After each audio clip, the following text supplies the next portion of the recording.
So you might be in a situation where for some reason your iPhone is giving you this green display issue.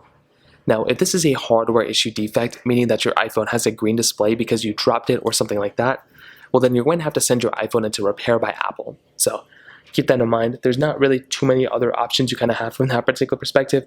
You're just going to have to send it into Apple for repair. One of the first things you can do to go ahead and alleviate and potentially fix this issue though, is by going through and force restarting your phone. So what you may want to try doing is going through and clicking the volume up button, volume down button, and then holding the side button right here until your phone completely shuts off. So keep holding this power button down on the side until your phone completely shuts off. And potentially at that point, you might be able to go through when it shuts off, just let go of the power button.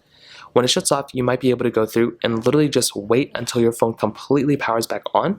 So hold down this particular side button again until your phone powers on, and give it a few moments, and your phone should be good to go.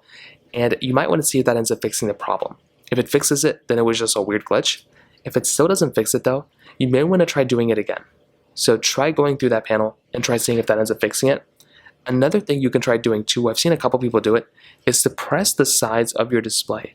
Sometimes if you go and click on the sides of your display and it kind of alleviates it for a second, that might mean that your panel is having some weird issues and you might have to go through and get it basically fixed by Apple again and return it and send it to them for a repair. If that's not working, you might want to go and try updating your iPhone from your computer. So what this would basically look like is you go through, plug your iPhone into your computer, see if there's a software update available for it. You can also put your iPhone in recovery mode, then go ahead and try updating it. And that's another thing you can try doing to fix this problem as well. So in terms of that, those are kind of the main ways to go and fix this problem for the most part. If you have any other thoughts or questions, please let me know in the comment section below. Hit the like button, that would mean so much, but definitely hit that subscribe button. More importantly than everything else, I love every single one of you guys. Hopefully I'll catch you guys in the next video.